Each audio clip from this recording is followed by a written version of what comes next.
Welcome to the Invisible Wheelchair Podcast. The Invisible Wheelchair Podcast was selected by Feedspot as one of the top 10 obsessive-compulsive disorder podcasts on the web.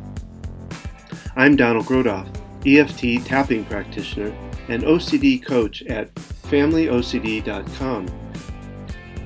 On the Invisible Wheelchair Podcast, I focus on the hidden world of OCD and anxiety with interviews and information around this topic. My purpose is to bring about awareness of OCD, those who treat OCD, and of course, those who suffer with OCD.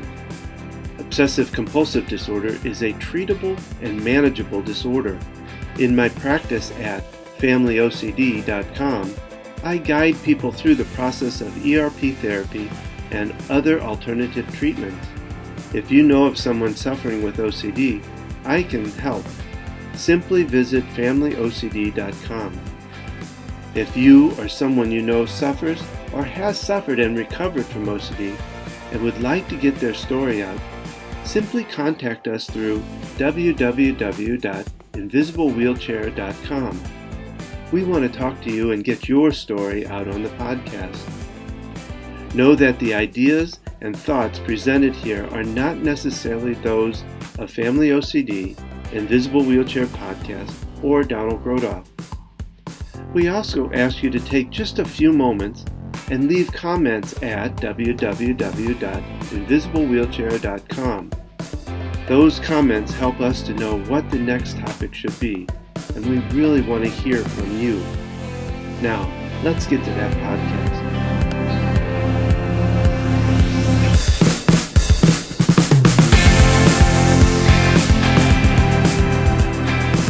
Today I have the great privilege of introducing you to Dr. Jill Stoddard.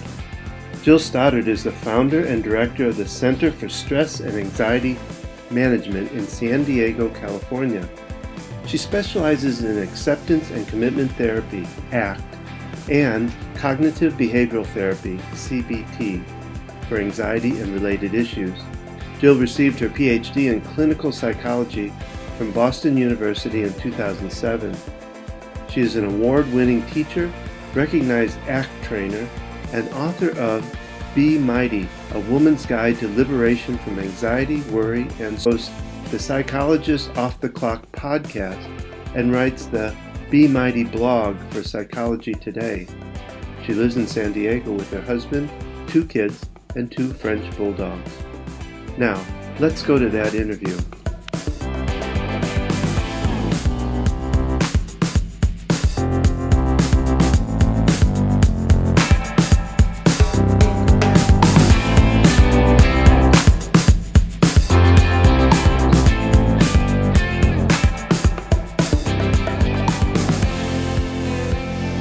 So Jill, I want to welcome you to the Invisible Wheelchair Podcast. I'm really glad you're here.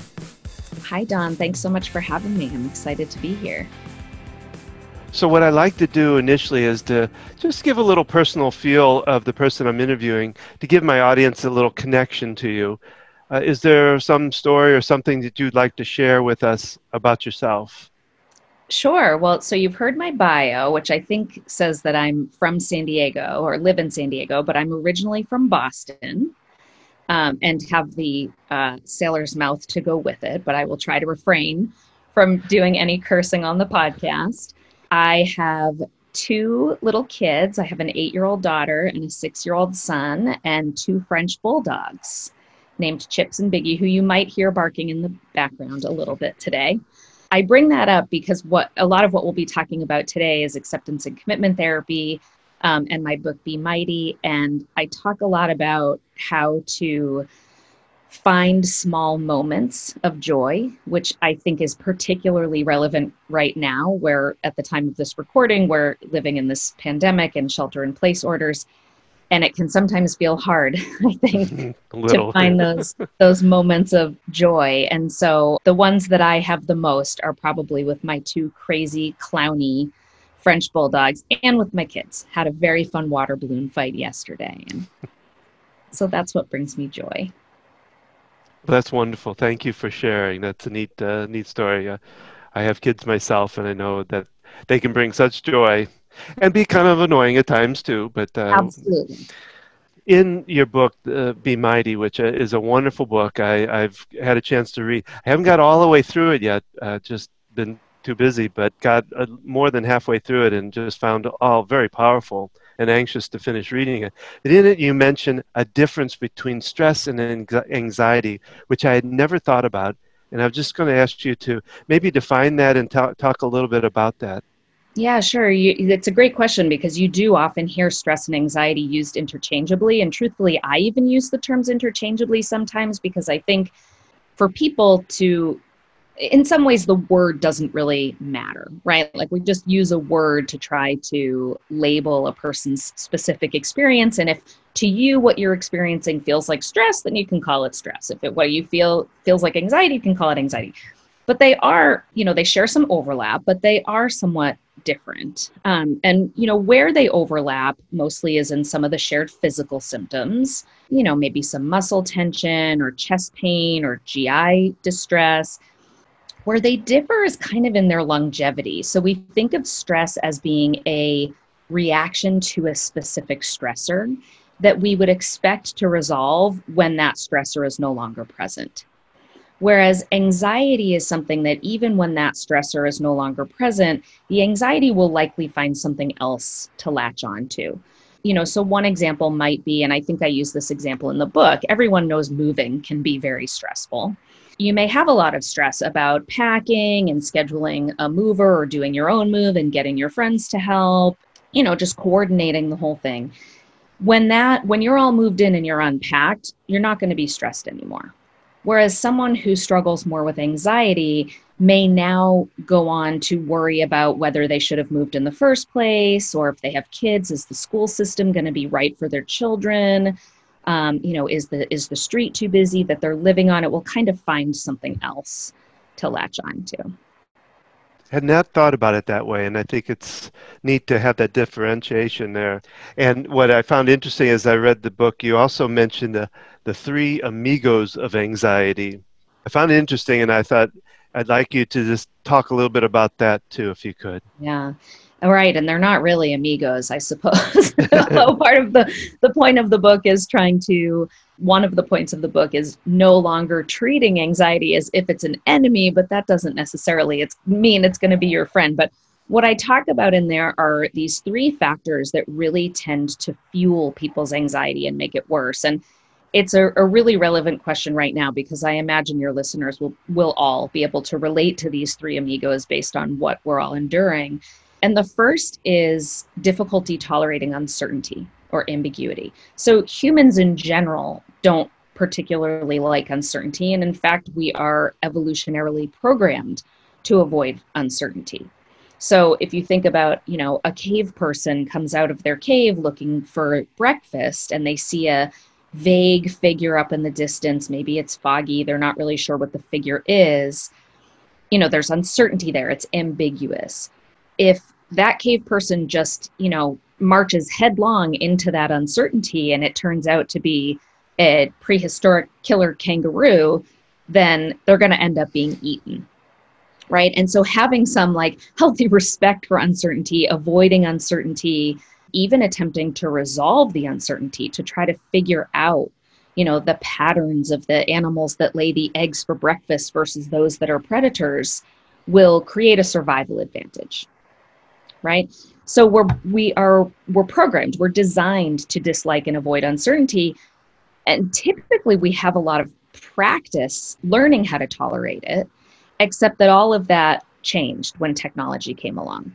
So if you think about regular old life now, if you want the answer to any question whatsoever, you immediately have the answer at your fingertips. You can ask Alexa or Siri, there's a million ways, Google it. If you have access to technology, you can have an answer in seconds. If you want to try a new restaurant or buy a new product, nobody does this blindly and just kind of takes their chance to see how it goes. They look up Amazon reviews, they look up Yelp reviews.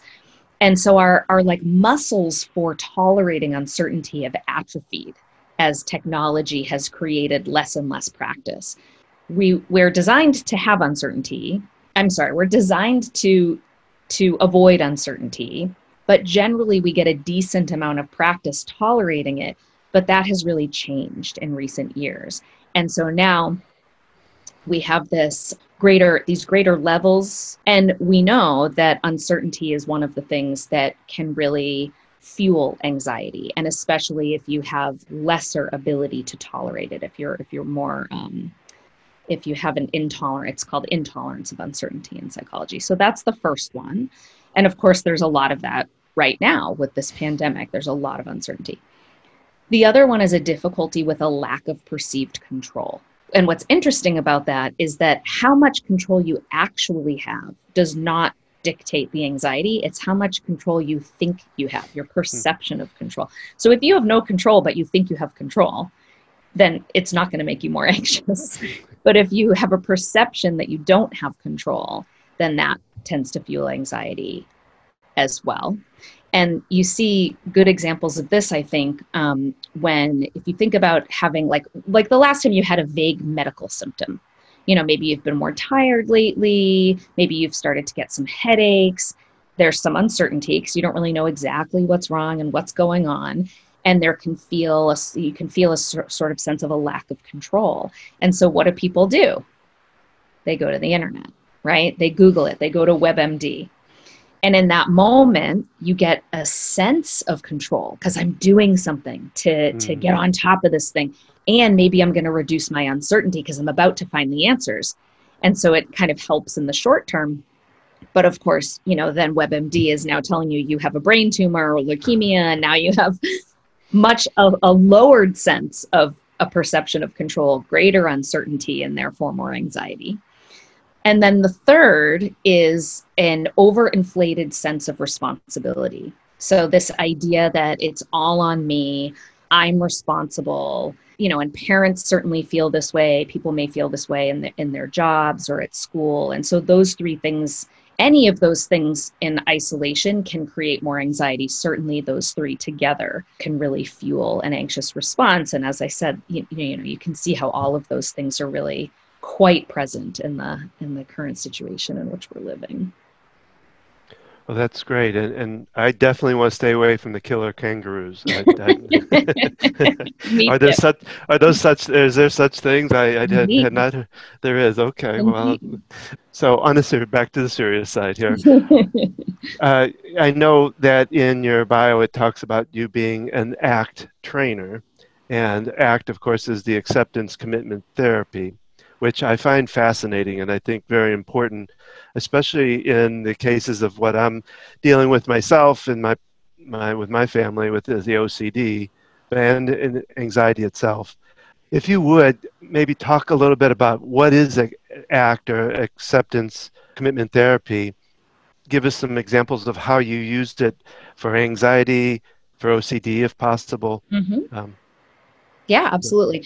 So ACT is, at its root, it has one goal, and the overarching goal is to increase psychological flexibility. And it sounds like a lot of syllables in a word, but it's a simple definition. It really just means our ability to show up to this present moment fully and without defense. So with all of our thoughts, all of our emotions, all of our physiological feelings, urges, to be open and aware and not do anything to try to fix or change or control them. And then make conscious, deliberate, mindful choices about what we're going to do or not do. So what kind of behavior will we choose? Will we choose to persist in a behavior that is helpful or what we would refer to as workable in ACT? And I live ACT in my own personal life. My mission is to try to tell as many people as possible about it. And I do that in individual therapy, but it's one of the reasons that I really like doing podcast interviews and why I wrote my book and I have a blog, because I recognize not everyone is going to walk through the door of a therapist's office. And I think it's such an incredibly powerful treatment that I hope that as many people as possible can learn about it. And there are a number of resources out there for people to learn more about it. And so the way that, ACT, one of the things that's great about ACT is it's a transdiagnostic treatment. Whatever someone is struggling with, whether they want to quit smoking, whether they have OCD, whether they have a different kind of anxiety problem, whether they're going through a breakup or having interpersonal issues, all of these things can and are targeted in acceptance and commitment therapy. Because a big part of what we're looking at is when you start to feel a certain thing, right? When you feel anxious or when you start to have an obsession, and that obsession creates distress or urge or anxiety. Humans don't like to feel uncomfortable, right? Like there's no glory in feeling pain for the sake of pain. We prefer not to feel it. And so there are things we do to try to get more comfortable. And of course, in the example of OCD, it would typically be rituals or avoidance to try to prevent the triggering of the obsession in the first place. What we look at is the function of those behaviors. So I have this thought, this feeling, this internal experience that I don't particularly want to have. And so I engage in some behavior or an avoidance of some behavior, a lack of a behavior. The way I like to talk about it, and I talk about this in the book, is it works or we wouldn't do it. Like everything we choose to do gets us something, right? So I'll give a couple examples. Like everyone can relate to procrastination. I don't know anyone on the planet who hasn't procrastinated a time or two, right? Yeah. But yet we all rationally know procrastination is bad, right? It's not healthy. I'm making air quotes. Think about the last time you chose to procrastinate. You had some aversive task, something you didn't feel like doing, and you give yourself permission to put it off until tomorrow or next week. And in that moment that you're like, oh, I'll just do it later, what do you get? Relief. Exactly, right? You feel better in the moment. So it works or we wouldn't do it, but it works in the short term. And so, yes, you get relief, you feel better, you don't have to deal with it, you've let yourself off the hook, but now, of course, tomorrow you have the same amount to do and less time to do it. Yep. So now whatever the aversive thing was in the beginning, the feelings you had about this task, typically now they're amplified. In ACT, that's a big piece of what we're looking at is what is the function of behavior? When you feel a certain way, what do you do? And when you do that, what does it get you? What is the purpose of that behavior? In other words, what is its function? And how does this show up across different settings, situations, contexts? In many ways, like diagnosis is irrelevant. Now, we still, will assess and diagnose because it provides a common language for providers and it helps us, have some relative understanding of what someone's struggling with. But in reality, we're just sitting with this person in front of us and trying to understand, what are the internal experiences you're struggling with? How do you respond to those? How's that working for you? That's the function. But then what's the cost? How is it not working for you? So in the case of OCD, the rituals, the compulsions, they work, air quotes, right? They get the person relief, even if it's just very short-term relief, even if it wears off very quickly, even if in the beginning of OCD, the rituals worked much better and now they're not working so well anymore.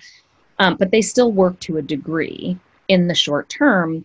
But the cost, there's many different costs, right? It can be time. I mean, overall, it can end up interfering with work and school and relationships and any number of different things. Yeah. And so what ACT is really looking at is not solving the anxiety or the OCD or the depression, sadness, whatever guilt, whatever feeling someone is coming in with. ACT isn't aimed at fixing that. What we're looking at is like, maybe the pain isn't the problem. It's uncomfortable. Yes, of course. But pain is also part of being a human being. Mm-hmm. And what seems to really get us stuck isn't the pain itself. It's all the stuff we're doing to try to avoid the pain. That dread I feel about doing that aversive task isn't the problem. It's the procrastination that's actually making things worse. ACT is all about, so one of the ways it's different from cognitive behavioral therapy, which people tend to be more familiar with, CBT is aimed at really changing the content of thoughts and feelings, et cetera. With ACT, we're changing our relationship to those experiences.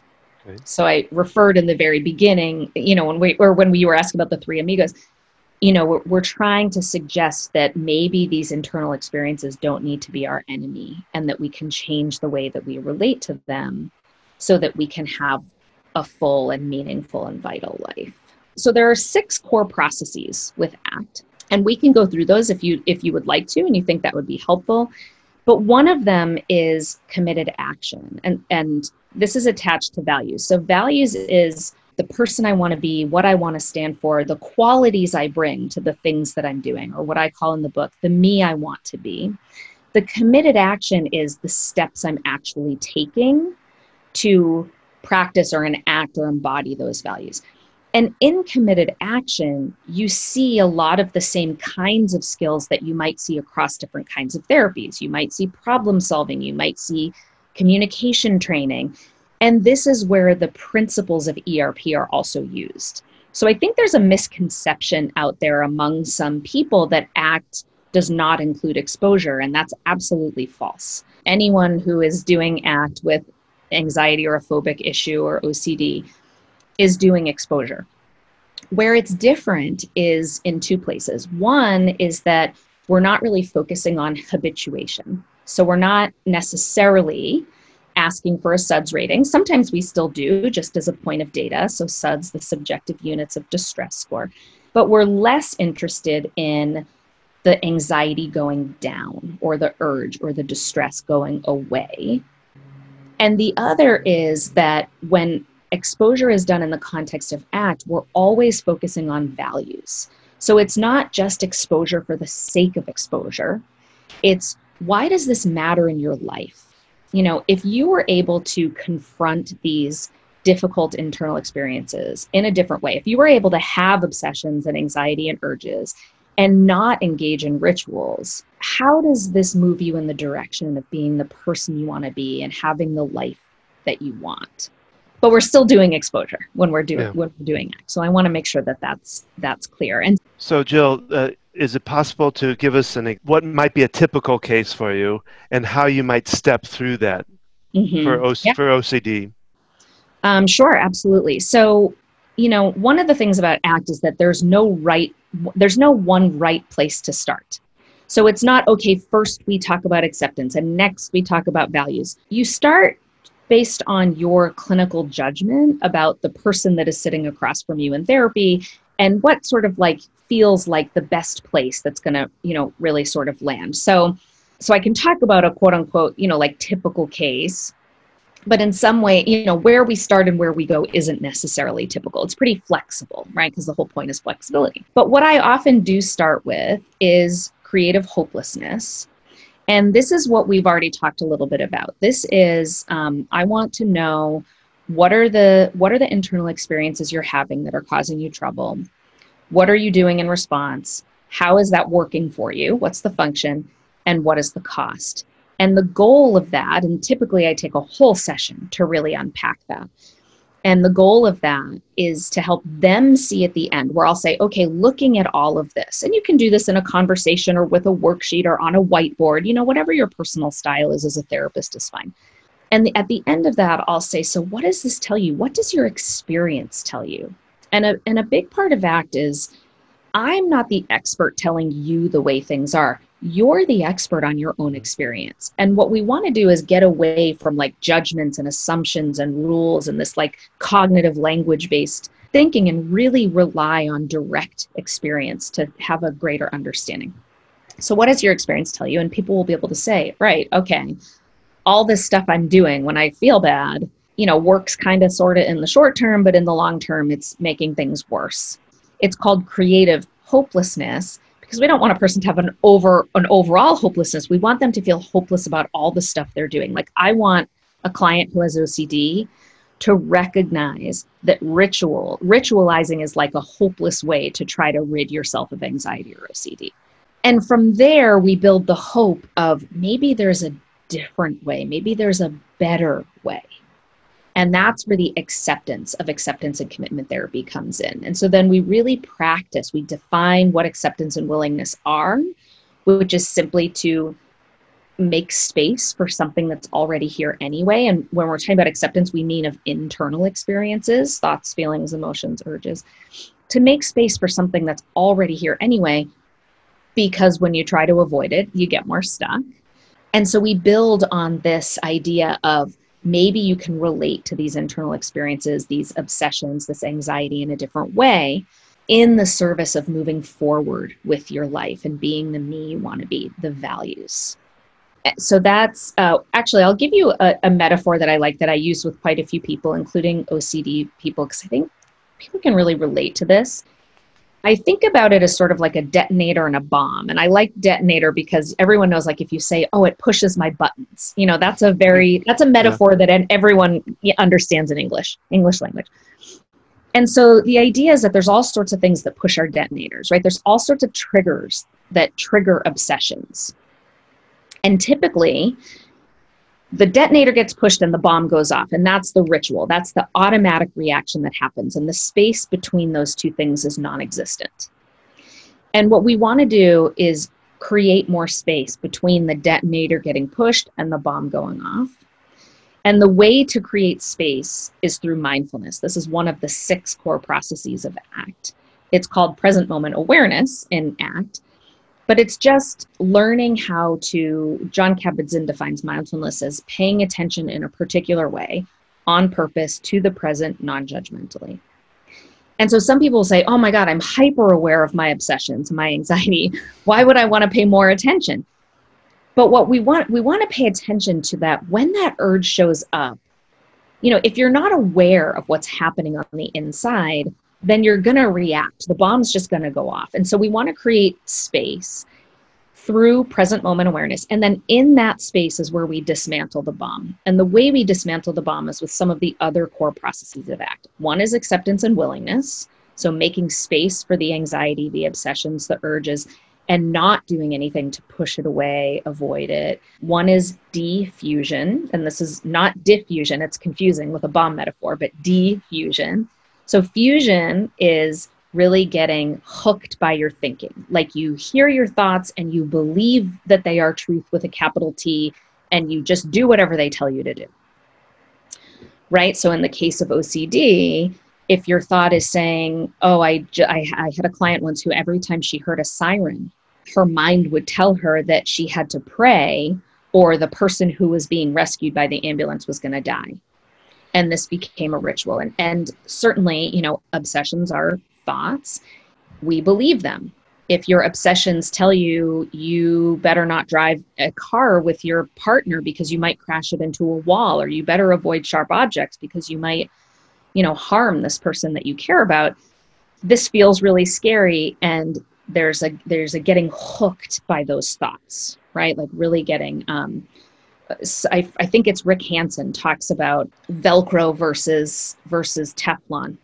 Getting hooked by those thoughts is like the thoughts are like Velcro, like this sticky Velcro. What diffusion is kind of observing those thoughts dispassionately from a distance, letting them like slip through a Teflon pan. And so again, this is the way we're changing a relationship to a thought. So we can make space for anxiety and urges. We can observe our thoughts without taking them as literal truths. And all of that is in the service of doing what is meaningful to us, being the person we want to be, living the life that we want. And there's a couple other elements in there too, but yeah, it's a subject that I'm sure you could probably talk all day on it. It's a lot. It's very complex, and so I appreciate. I wish we had more time because we could go into it deeper.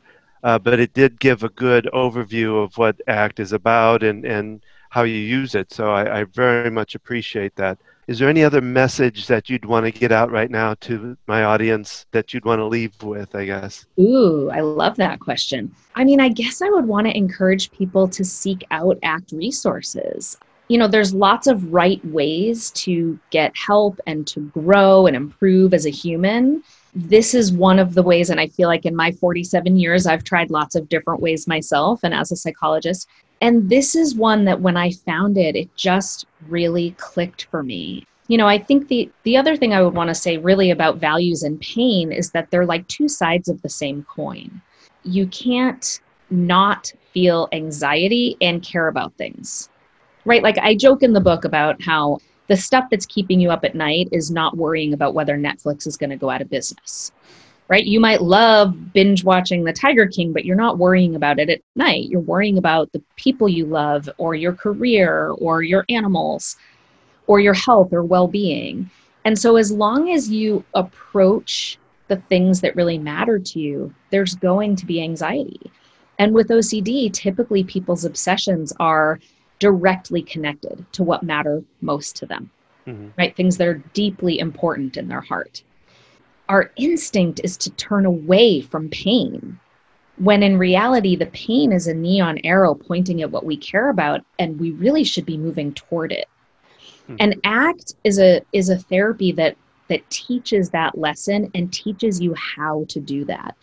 And since I've been living ACT in my own life, and it's been nearly 20 years now, and it's taken a long time, I would say, to feel like it really clicked, and I still fail all the time, I would say that I'm probably more anxious. People might not like this, but I'm probably more anxious than I've ever been, because I'm living a really big life. I'm taking risks. I'm doing things that 20 years ago, I never in a million years would have said yes to. So it's not just about, relieving OCD or quote unquote curing some mental health issue.